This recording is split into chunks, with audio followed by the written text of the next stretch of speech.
Good evening, dear friends. Today we are going to study the class 6th key elements of a democratic government. Key elements कौन कौन से तत्व जो है बहुत ही इम्पोर्टेंट डेमोक्रेटिक गवर्नमेंट के, किन चीज़ों के इर्द गिर्द एक डेमोक्रेटिक गवर्नमेंट, एक गवर्नमेंट, ऐसी गवर्नमेंट जो डेमोक्रेसी को प्रमोट करती है। अब क्वेश्चन उठ सकता है कि डेमोक्रेटिक गवर्नमेंट होता क्या है, कैसे होती है ये सरकारें, जिसको हम डेमोक्रेटिक गवर्नमेंट कहते हैं। उसको हम आगे कुछ एग्जाम्पल के माध्यम से कुछ समझने का प्रयास करेंगे। छोटे बच्चों की क्लास है, डायरेक्ट ना पढ़ाकर उसको हम एग्जाम्पल, लर्निंग बाय डूइंग, जो अंग्रेजी के एक राइटर हैं, ग्रामर लिखते थे, रेन मार्टिन की पद्धति पर किताबें लिखी गई हैं। तो पहले हम ओवरव्यू देखते हैं। In this chapter you will read about some of the key elements that influences the working of a democratic government. कुछ प्रमुख तत्व हैं जो डेमोक्रेटिक गवर्नमेंट को के संचालन में, उसके वर्किंग में प्रभावित करते हैं। This include people's participation. सबसे पहली चीज क्या है? People's participation. किसी भी डेमोक्रेटिक गवर्नमेंट, हम किसी भी सरकार को हम डेमोक्रेटिक सरकार तब कह सकते हैं जब उसमें ये एंगल हो, मतलब पीपुल्स का, लोगों की भागीदारी हो। बिना, अगर लोगों की भागीदारी नहीं है तो उसको हम प्रजातांत्रिक सरकार नहीं कह सकते हैं, प्रजा के द्वारा शासन की सरकार नहीं कह सकते। ओके, तो people's participation, the resolution of conflicts and quality and equality and justice. तो मतलब ये सारी चीजें जो है जहां पर होंगी, वैसी सरकारों को हम डेमोक्रेटिक गवर्नमेंट कह सकते हैं। अब ये एक विश्व का मानचित्र दिया हुआ है और हम आज जो कहानी पढ़ने वाले हैं वो साउथ अफ्रीका की कहानी पढ़ने वाले हैं। किसी कहानी पढ़ने वाले हैं? साउथ अफ्रीका की। ये आपका नॉर्थ अमेरिका है, ये साउथ अमेरिका। ये बाइडेन जी जो है यहीं के प्रेसिडेंट हैं। ये अमेरिका, यूएसए जिसको कहते हैं, ये यूएसए है। नॉर्दर्न अमेरिका में के ऊपर कनाडा है, ये आपका अलास्का है, इधर अलास्का है। ये यहाँ पर कनाडा है, नीचे मैक्सिको आ जाता है, ये भी मैक्सिको आ जाता है। और ये साउथ अफ्रीका, अर्जेंटीना, ब्राजील, ये सब कंट्रीज यहाँ पर है। इस तरह ये अफ्रीका है और ये साउदर्न पार्ट ऑफ अफ्रीका है। लीबिया, इजिप्ट, मिस्र यहाँ पर है, यहाँ सुएज कनाल है, रेड सी, मेडिटेरियन सी, ये सब कंट्रीज। और ये हमारा ये रसिया है, यूएसएसआर पर ये सब पूरा फैला हुआ था, अब ये डिसइंटीग्रेट हो गया। ये इंडिया हो गया, यहाँ पर चाइना है आपका, यहाँ पर नेपाल हो, यहाँ पाकिस्तान, अफगानिस्तान, और ये अपने साउथ एशिया, ये ऑस्ट्रेलिया, ये क्या है? ऑस्ट्रेलिया। ठीक है, तो आज हमको साउथ अफ्रीका के रेफरेंस में डेमोक्रेटिक सरकारों को समझने की जरूरत है। South Africa is a country that has people of several races. यहाँ पर बहुत सारे रेस के लोग रहते हैं। ठीक है, बहुत सारी अलग अलग बैकग्राउंड के लोग कह ले सकते हैं। बहुत सारे उनके डीएनए में जो डिफरेंसेस हैं वो अलग अलग हैं। तो ये बहुत सारे रेसेस के लोग रह सकते हैं, रहते हैं। देयर आर ब्लैक पीपल, काले लोग, काले, जिसको महात्मा गांधी को यहीं साउथ अफ्रीका में धक्का देकर बाहर कर दिया गया था और ये मान के चला गया था कि ये काले हैं और कालों को फर्स्ट क्लास के डिब्बे में बैठने का अधिकार नहीं। तो several races, there are black people who belong to South Africa. कहाँ से बिलोंग करते हैं ब्लैक पीपल? साउथ अफ्रीका से। Whites who came there to settle, और बाहर से आए थे कौन? अंग्रेज, गोरी चमड़ी वाले जो भारत पर भी शासन किए थे। And Indians who came as a labourers, और भारतीय लोग थे। तो तीन रेस दिखाई दे रहे हैं, भारतीय व्यापारी और मजदूर पहले हो गए। दूसरे हो गए अंग्रेज जो बाहर से आए थे सेटल, तो भारतीय भी बाहर से गए थे और अंग्रेज भी बाहर से आए थे, लेकिन ये अपने आप को सुपीरियर बना लिए। और नेटिव लोग, तो तीन ग्रुप हो गए। एक तो नेटिव जो कि काले लोग थे, एक बाहरी, जिसको नेटिव को हम अगर, बाहरी को हम अगर हम ट्राइबल लैंग्वेज में बोले तो दीकू हाँ, अंग्रेजों को दीकू, बिरसा मुंडा वह करते थे। दीकू के दो ग्रुप मान लो, मतलब एक थोड़ा दूसरे रेफरेंस समझा रहे हैं। तो दो ग्रुप हैं, एक तो वाइट जो अंग्रेज थे और एक इंडियंस, ये ब्लैक थे। तो ये भी ब्लैक नेटिव प्लेस और ये भी ब्लैक, और ये इन्होंने हर जगह शासन किया। माया Naidu an 11-year-old South African girl living in the town of Johannesburg. Johannesburg बहुत फेमस है, वहाँ बहुत सारी माइंस पाई जाती हैं गोल्ड की. Was helping her mother clear up her old boxes. She found a scrapbook full of pictures and newspapers articles. तो उसके पास एक स्क्रैप बुक है, तो वो सफाई वफाई कर रही थी बॉक्स वगैरह की, तो वहाँ पर वो उसको स्क्रैप बुक मिला, उसमें बहुत सारे पिक्चर्स बने हुए थे. There were many pictures of a young school boy of around 15 years of age. When she asked her mother who the boy was, वो कौन सा लड़का है जो स्क्रैप बुक में अपनी पहचान बनाए हुए, was she was told that she was called Hector Peterson. वो लड़के का नाम क्या था जो उसका जिसका चित्र बना हुआ था, Hector Pieterson. He had been shot by the police. अभी इसकी कहानी यहाँ शुरू होती है फ्लैशबैक में. उसको पुलिस ने गोली से मार दिया था या पुलिस की गोली से मर गया था. दो बातें हो सकती हैं, मार देने का मतलब जानबूझकर, मर गया मतलब अनजाने में. माया was shocked. Why? she asked. ऐसा क्यों हुआ, माया ने पूछा. Her mother explained that the South Africa was earlier governed by apartheid laws. अब apartheid, अब एक शब्द दे दिया गया, एनसीईआरटी की तरह उछाल दिया गया कि apartheid क्या है. तो apartheid का मतलब क्या है, तो आगे के लाइन में क्लियर हो जाता है. Apartheid means separation on the basis of race.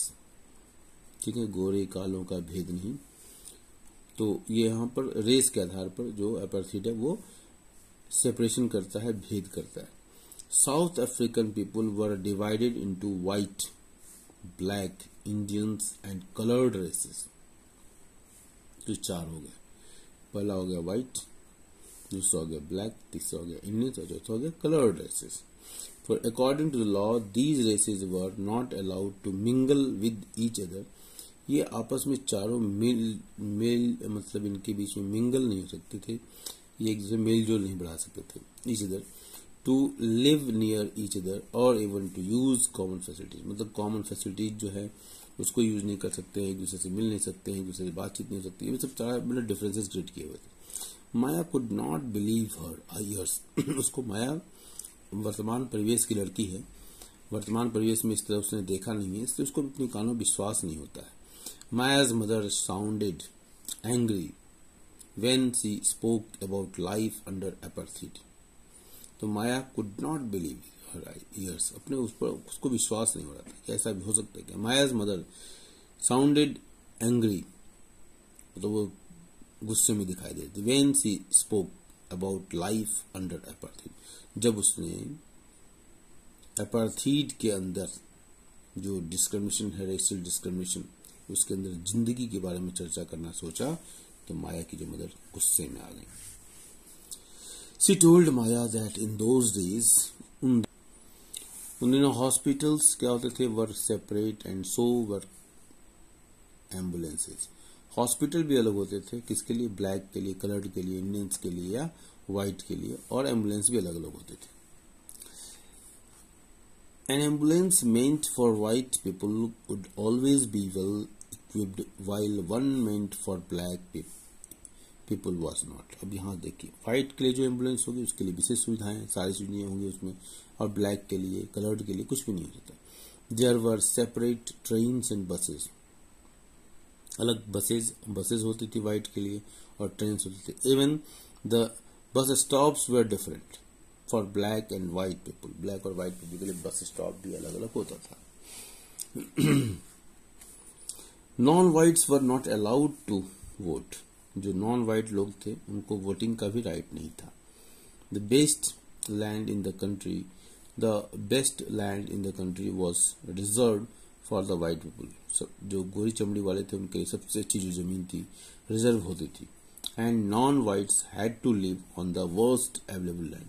और नॉन व्हाइट को जब सबसे घटिया जमीन होती थी वहां रहने के लिए अलाउड था, वो वहीं रह सकते थे. Thus blacks and coloured people were not considered to be equal on to whites. इसलिए जो काले लोग थे और कलर्ड रेसेस के जो लोग थे, हाँ, वो अंग्रेजों के बराबर, अंग्रेज यहाँ नहीं वर्ड यूज करना चाहिए, यहाँ सफेद चमड़ी वालों के बराबर नहीं हो सकते थे. One black township was the south western township Soweto. Soweto जो है क्या है, साउथ वेस्टर्न टाउनशिप है. ये एक ब्लैक टाउनशिप है जहां पर काले लोग रहते हैं। Hector Pieterson lived here, Hector Pieterson वहीं रहता था। And he had his classmates joined the protest against the learning the Afrikaans language in school. Afrikaans language को स्कूल में पढ़ाने के लिए कोई हड़ताल की गई थी, उसमें उन्होंने पार्टिसिपेट किया था। This was the language that the white spoke. ये लैंग्वेज वो थी जो कि अंग्रेज पढ़ते थे। तो यहाँ पर जो स्ट्राइक था अफ्रीकांस लैंग्वेज के अगेंस्ट में था।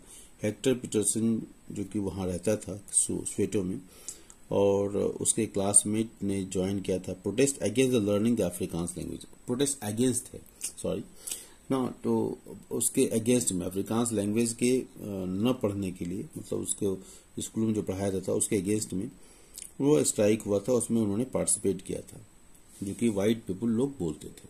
Hector and other school students were being forced to learn this language. वो फोर्स किए गए थे लैंग्वेज को पढ़ने के लिए, but they wanted to learn their own language Zulu, और वो अपनी मदर टंग को पढ़ना चाहते थे, और वो थी क्या, Zulu. The South African police beat up the protesters mercilessly, बिल्कुल क्रूरता से उनके ऊपर उन्होंने हमला किया, मारा पीटा, and shot at the crowd, और पब्लिक के ऊपर उन्होंने गोलियां चला दी। गोलियां चलाने से मुझे जालियांवाला बाग मैसेकर की याद आती है, किस प्रकार अंग्रेजों ने गोलियां चलाई थी जनरल डायर के नेतृत्व में। वैसी स्थिति नहीं थी, लेकिन फिर भी गोलियां चलाई गई थी। One of their bullets killed Hector, और उसमें से एक गोली हेक्टर को लग जाती है और हेक्टर की मौत हो जाती है। दैट दिस वाज 16 जून 1976, और वो दिन होता है, काला दिन होता है 16 जून 1976 का। The African National Congress group of people who led the struggle against apartheid. और अफ्रीकन नेशनल कांग्रेस जो है एक ऐसे लोगों का समूह था जिसने इस रेशियल डिस्क्रिमिनेशन अपार्थाइड के खिलाफ आवाज उठाई।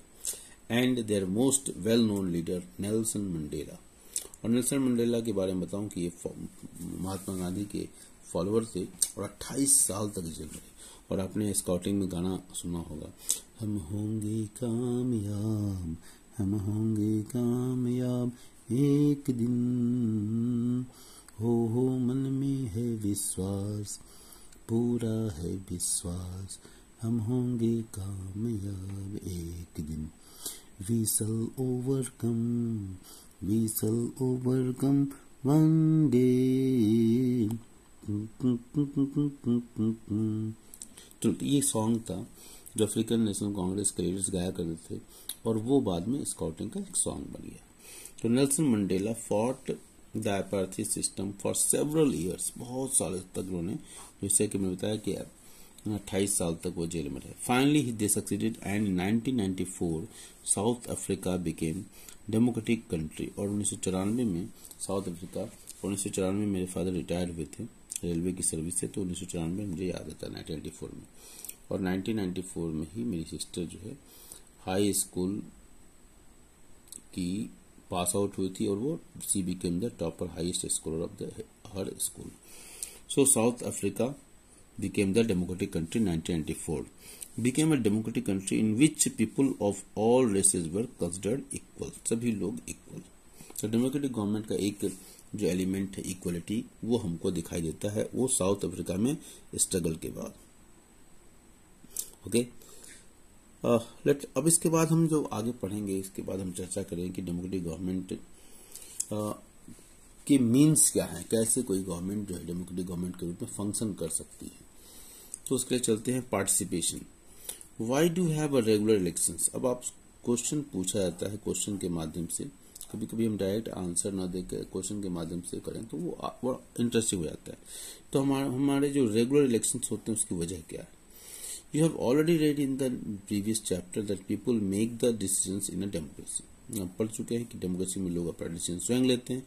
Through voting in election people elect leaders to represent them. अपने लोग जो वोट के द्वारा अपने रिप्रेजेंटेटिव को, अपने प्रतिनिधि को चूज करते हैं ताकि वो उन पर शासन कर सके, उनको सुझाव कर सकें और उनकी बातों को आगे तक पहुंचा सके। These representatives take decisions on behalf of the, और ये रिप्रेजेंटेटिव जो हैं लोगों के बिहाफ पर वो behalf of the people. In doing so, it is assumed that they will keep in mind the voices and interest of the people. जब वो उनके बिहार पर निर्णय लेते हैं तो ये दिमाग में माना जाता है कि वो अपने दिमाग में लोगों की वॉइसेस, आवाज़ों को और उनके इंटरेस्ट को, उनकी सुविधाओं को, उनके झुकाव का ध्यान रखेंगे. तो all governments are elected for fixed periods. सारी सरकारें जो है एक निश्चित समय के लिए चूज की जाती हैं. In India this period is 5 years. और भारत में पीरियड कितने साल का है? 5 साल का. मतलब 5 साल के बाद इलेक्शन होना है और उसके बाद जिसकी भी बहुमत, जिसको भी बहुमत मिलेगा, मेजोरिटी होगी, उसको वो सरकार फॉर्म करेगा. Once elected government can stay in power only for that period. उतने ही समय तक शासन करेगी. If they want to continue to be in power then they have to be reelected by the people. अगर वो चाहते हैं कि दोबारा शासन करें तो लोगों के द्वारा दोबारा वो इलेक्शन में उनको जीतना पड़ेगा. Rishi Sunak is the new prime minister of India. Remember, breaking news था ये. चलिए, this is moment when people can sense their power in a democracy. और यही समय होता है जब लोग सेंस करते हैं कि okay, I have the power. What power? To choose our representative. हम किसी को प्राइम मिनिस्टर को हटा सकते हैं, किसी को प्राइम मिनिस्टर बना सकते हैं. ये एक फीलिंग आती है. Okay, in this way the power of the government gets limited by the regular elections. तो सरकारों के पावर जो लिमिट हो जाते हैं, सरकारों पर नियंत्रण होता है. कैसे? Bye regular elections. अगर रेगुलर इलेक्शंस होते हैं तो सरकारें लोगों के नियंत्रण में काम करेंगी, लोगों के प्रेशर में काम करेंगी. अब इसके और क्या दूसरे तरीके हो सकते हैं पार्टिसिपेशन के? तो elections are usually held once in a 5 year. ये बार बार आ रहा है और आपको याद हो गया होगा कि 5 साल में इलेक्शन होते हैं, चाहे वो म्यूनिसिपैलिटी का इलेक्शन हो, चाहे मेंबर ऑफ पार्लियामेंट का इलेक्शन हो, चाहे एमएलए का election. Besides voting there are other ways of participating in process of government. Voting के अलावा कुछ और तरीके हो सकते हैं पार्टिसिपेशन के. वो तरीके की चर्चा करेंगे कि किस तरीके से लोग पार्टिसिपेट कर सकते हैं वोटिंग के अलावा. ओके, तो people participate by taking an interest in the working of the government. Government के काम काज के जो तरीके हैं उसमें इंटरेस्ट शो करके भी हम पार्टिसिपेट कर सकते हैं. And by criticising it. और गवर्नमेंट की आलोचना करके भी हम पार्टिसिपेट कर सकते हैं ताकि गवर्नमेंट अलर्ट रहे, विजिलेंट रहे और अच्छा काम करे. इन अगस्त 2005 when a particular government increased the money people had to pay for electricity, people expressed their disapproval very sharply. जब एक सरकार ने 2005 में बहुत सारी चीजें बढ़ा दी, इलेक्ट्रिसिटी की प्राइसेस को बढ़ा दिया, लोगों ने इसको बहुत प्रखर रूप से इसके ऊपर इसका विरोध किया. They took out rallies, उन्होंने रैलीज निकाली and also organised a signature campaign. और सिग्नेचर कैंपेन मतलब हस्ताक्षर अभियान जिसको कहते हैं. एक पेपर लिख दिया कि हम आपसे असहमत हैं और लोगों ने साइन करना शुरू किया. तो हस्ताक्षर अभियान. The government tried to explain and define its decision. और गवर्नमेंट अपने डिसीजन को एक्सप्लेन कर रही, समझा रही लोगों को. But finally listen to the people's opinion. और अंततः लोगों की मांग, लोगों की जो ओपिनियन है, विचार है, और उसको इसके ऊपर ध्यान दिया और विड्रू द इंक्रीज. और वापस करना पड़ा जो इलेक्ट्रिसिटी के चार्ज बढ़ाए थे. The government had to change its decision because it is responsible to the people. और वास्तव में गवर्नमेंट को अपने डिसीजन वापस करने पड़े. क्यों ऐसा गवर्नमेंट ने किया? क्योंकि गवर्नमेंट जो है लोगों के प्रति रिस्पॉन्सिबल है और लोगों के पास शक्ति है. लोग नाराज हो जाएंगे तो वोट नहीं देंगे. लोग सत्ता में ला सकते हैं तो सत्ता से बाहर कर सकते हैं. वो गवर्नमेंट बनवा सकते हैं तो गवर्नमेंट से बाहर भी कर सकते हैं. सो इस चैप्टर में हमने बहुत सारी बातों को पढ़ा और इसमें हमने देखा कि किस तरह हेक्टर को गोली लगती है. और नायडू जब सफाई अभियान की तरह, जैसे भारत में स्वच्छ भारत अभियान चलता है, उस तरह सफाई जब हो रही थी तो उसको एक स्क्रैप बुक मिला और उसमें बहुत सारे पिक्चर्स थे और हेक्टर की कहानी वहां से निकल कर आती है कि किस प्रकार हेक्टर्स ने अफ्रीकांस लैंग्वेज के अगेंस्ट में और अपनी भाषा जुलू मदर टंग के रूप में वो पढ़ना चाहता था, तो जुलू भाषा में अध्ययन करना चाहता था. उसको वहां पर रैली में उसने हिस्सा लिया था, वहां पर गोली चल गई और उसकी मौत हो जाती है.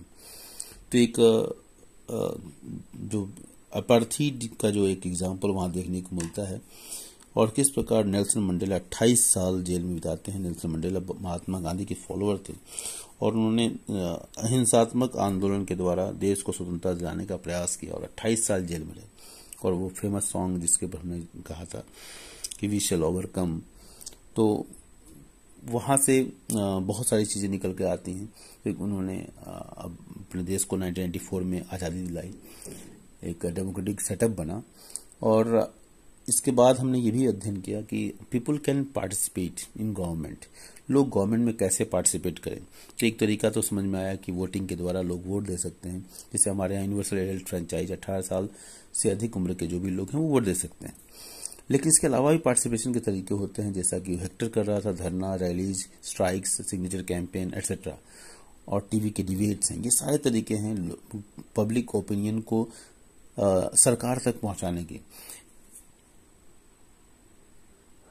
नटसेल में हम इतना कह सकते हैं कि if countries people are alert and interested in how the country is run, the democratic character of the government of that country will be stronger. So the next time when you see a rally winding through the streets of our cities and towns or villages, we should pause to find out what the rally is about, who is participating in it, and what they are protesting about. This will help to give us a sense of how our government works. Thank you.